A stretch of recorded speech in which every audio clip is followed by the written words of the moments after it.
Good morning everyone, welcome to knowledge account. আমরা আজকে দেখবো 1 এপ্রিল 2024 এর daily current affairs with static GK. তোমাদের সম্পূর্ণ মার্চ মাসের কারেন্ট অ্যাফেয়ার্স আমাদের নলেজ অ্যাকাউন্ট অফিসিয়াল অ্যাপে অ্যাভেলেবেল হয়ে যাবে আজকালের মধ্যেই। তোমরা ওখান থেকে কালেক্ট করতে পারবে।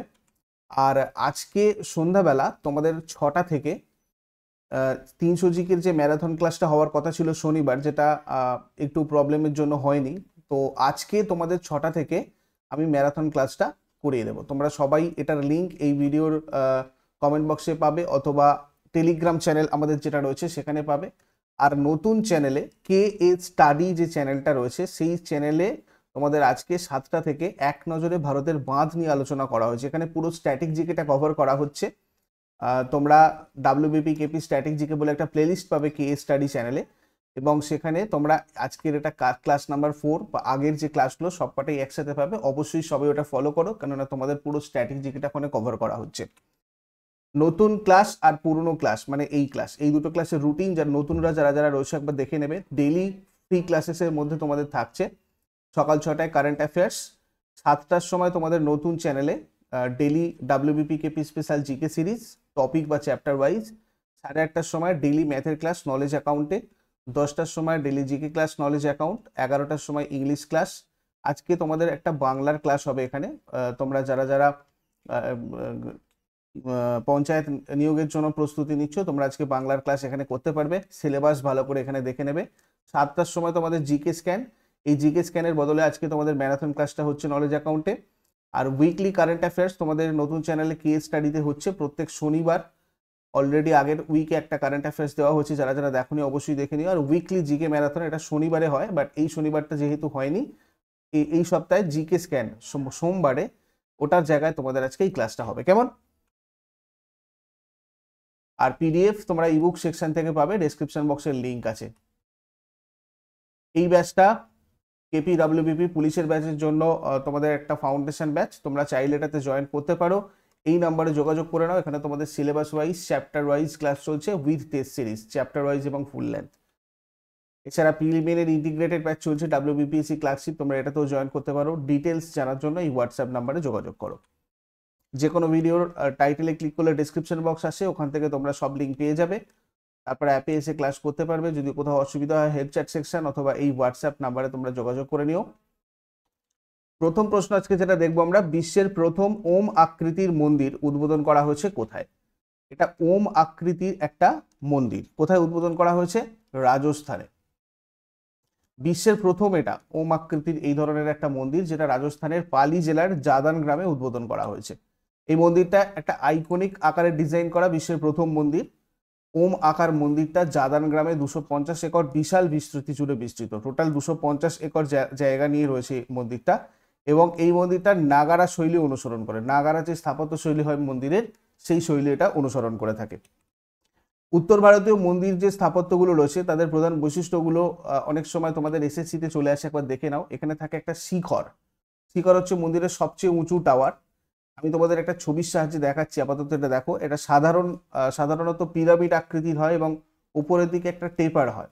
এটা উপরে একটা বাল্ব ফিনিয়াল থাকে, যেটাকে কালসা বলা হয়।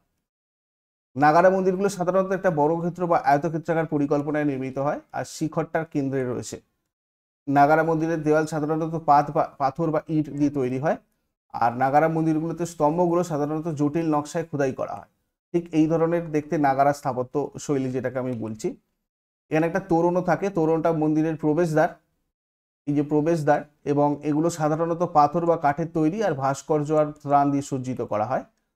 এরপরে থাকে মণ্ডপ, যেটা মন্দিরের প্রধান। সেখানেই ভক্তরা ভিড় জমায় দেবতার পূজা করতে, এই জায়গাটা। এবং তারপরে থাকে গর্ভগৃহ, এই জায়গাটা গর্ভগৃহ, মন্দিরের সবচেয়ে মানে ভিতরের স্থান, যেখানে দেবতা রয়েছে অ্যাকচুয়ালি।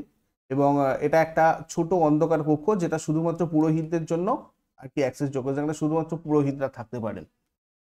FIH অ্যাথলেটস কমিটির কো চেয়ার পদে কে নিযুক্ত হয়েছে? নেক্সট কোয়েশ্চেন আমাদের দেখো, এখানে PR শ্রীজেশ আর ক্যামেলি কুরাম, এনারা দুজনে FIH অ্যাথলেটস কমিটির কো চেয়ার পদে নিযুক্ত হয়েছেন। প্রাক্তন ভারতীয় পুরুষ হকি দলের অধিনায়ক এবং এর গোলরক্ষক PR শ্রীজেশ এবং চিলির ক্যামিলা ক্যারামকে আন্তর্জাতিক হকি ফেডারেশন মানে FIH এর অ্যাথলেট কমিটির সহসভাপতি হিসাবে নিযুক্ত করা হয়েছে। দেখো, পল লিউটি নামে একজন ফরাসি 7 জানুয়ারি 1924-এ ফেডারেশন ইন্টারন্যাশনালে দে হকি সুর গ্যাজন বা FIH প্রতিষ্ঠা করেছিলেন। 1982 সালে international federation of women hockey association FIH এর সাথে একসাথে মানে একীভূত হয়েছিল, এবং তারপর থেকে FIH পুরুষ আর মহিলা হকি বিশ্ব পরিচালনাকারী সমান, মানে FIH যত পুরুষ আর মহিলা হকি বিশ্ব কাপ হয় সেগুলোকে সব পরিচালনা করে। টোটাল 140টা দেশ এই ফেডারেশনের সদস্য, আর সুইজারল্যান্ডের লুজেনে রয়েছে এটার হেডকোয়ার্টার। তৈয় বিক্রম হচ্ছে FIH এর সভাপতি, প্রেসিডেন্ট। নেক্সট, নিধু সাক্সেনা কোন ব্যাংকের MD আর CEO পদে নিযুক্ত হয়েছে? ম্যানেজিং ডিরেক্টর আর chief executive officer of bank of Maharashtra হয়েছে নিধু সাক্সেনা। এটা ভারতের পাবলিক সেক্টর ব্যাংক একটা, যেটার হেডকোয়ার্টার রয়েছে পুনেতে। 16 সেপ্টেম্বর 1935-এ এস্টাবলিশড হয়েছিল, এবং এর হেডকোয়ার্টার তোমার পুনেতে রয়েছে, মহারাষ্ট্রে। এক্সিকিউটিভ ডিরেক্টর হচ্ছেন রোহিত ঋষি, আশিস পান্ডে। কোন দেশে ভারতের রাষ্ট্রদূত পদে নিযুক্ত হয়েছেন সীতারাম মীনা? নাইজারের রাষ্ট্রদূত পদে নিযুক্ত হয়েছেন সীতারাম মীনা। এটা নাইজার রিপাবলিক, যেটা পশ্চিম আফ্রিকার একটা স্থলবেষ্টিত দেশ। রাজধানী নিয়ামি, রাষ্ট্রপতি Mohamed Bazoum. West African CFA franc হচ্ছে এখানকার কারেন্সি, আর অফিসিয়াল ল্যাঙ্গুয়েজ হচ্ছে ফরাসি। ওমেন্স এশিয়া কাপ 2024 কোন দেশে অনুষ্ঠিত হবে? শ্রীলঙ্কাতে অনুষ্ঠিত হবে ওমেন্স এশিয়া কাপ 2024। মহিলা এশিয়া কাপ আনুষ্ঠানিকভাবে SCC মহিলা কাপ নামে পরিচিত। এটা মহিলাদের একদিনের আন্তর্জাতিক আর T20 আন্তর্জাতিক ক্রিকেট টুর্নামেন্ট 2004 সাল থেকে হচ্ছে, এবং একটা দ্বিবার্ষিক টুর্নামেন্ট, অর্থাৎ 2 বছর ছাড়া ছাড়া হয়। টুর্নামেন্টটা এশিয়ার ক্রিকেট দল প্রতিদ্বন্দ্বিতা, এশিয়ার যত ক্রিকেট দল রয়েছে সেগুলো এখানে প্রতিযোগিতায় অংশগ্রহণ করে, এবং কারেন্ট চ্যাম্পিয়ন হচ্ছে তোমার India, last 7th title. First addition হয়েছিল 2004-এ, শ্রীলঙ্কা পেয়েছিল, প্রথমবার চ্যাম্পিয়ন হয়েছিল। লেটেস্ট এডিশন 2022, লাস্ট হয়েছে বাংলাদেশে 2022-এ। মোস্ট রান, সব থেকে বেশি রান রয়েছে এখানে 588 মিতালি রাজের, আর সব থেকে বেশি উইকেট রয়েছে নিতু দেবীরের 26। এবং 2024-এর ওমেন্স T20 এশিয়া কাপ হবে কোথায়? শ্রীলঙ্কার এবছরে। নেক্সট হচ্ছে United Nations office for disaster risk reduction সিকিউরিটির অ্যাসিস্ট্যান্ট সেক্রেটারি জেনারেল পদে কে নিযুক্ত হয়েছে? কমল কিশোর অ্যাসিস্ট্যান্ট সেক্রেটারি জেনারেল পদে নিযুক্ত হয়েছে United nation office of disaster risk reduction secretary. ভারতের জাতীয় দুর্যোগ ব্যবস্থাপনা কর্তৃপক্ষের একজন শীর্ষ কর্মকর্তা ইনি কমল কিশোর, যাকে জাতিসংঘের মহাসচিব অ্যান্টনিও গুতেরেস এর অ্যাসিস্ট্যান্ট সেক্রেটারি জেনারেল পদে নিযুক্ত করা হয়েছে। জাতিসংঘের মহাসচিব কে রয়েছেন তাহলে? Antonio Guterres. এইটাও তোমরা এখান থেকে নোট করে রাখবে। জাতিসংঘের হেডকোয়ার্টার হচ্ছে নিউ ইয়র্কে রয়েছে, মার্কিন যুক্তরাষ্ট্রে। টোটাল 193টা মেম্বার কান্ট্রি, আর মহাসচিব হচ্ছেন অ্যান্টনিও গুতেরেস। বাংলাদেশের প্রথম আম্পায়ার কে ICC এলিট প্যানেল আম্পায়ারদের অন্তর্ভুক্ত করা হয়েছে? কোন প্রথম আম্পায়ার কি? বাংলাদেশের প্রথম আম্পায়ার সারাফুদ্দৌল্লাহ ইবনে শহীদ। সারাফুদ্দৌল্লাহ ইবনে শহীদ, এনাকে ICC এলিট প্যানেল আম্পায়ারদের অন্তর্ভুক্ত করা হয়েছে। ভারতের নিতিন মেনন পঞ্চমবারের মতো এই প্যানেলে যোগ দিয়েছেন, আর 12টা সদস্যের ক্লাবে নিতিন মেনন একমাত্র ভারতীয়। ICC আম্পায়ার এলিট প্যানেল কি? এটা হচ্ছে আন্তর্জাতিক ক্রিকেট কাউন্সিল কর্তৃক নিযুক্ত ক্রিকেট আম্পায়ারদের একটা প্যানেল, যেটা সারা বিশ্বের টেস্ট ম্যাচ এবং একদিনের আন্তর্জাতিক ম্যাচগুলোতে দায়িত্ব পালন করে, আম্পায়ারের দায়িত্ব। নেক্সট হচ্ছে অটোমোটিভ টায়ার ম্যানুফ্যাকচারার্স অ্যাসোসিয়েশন এর নতুন চেয়ারম্যান পদে কে নির্বাচিত হয়েছেন?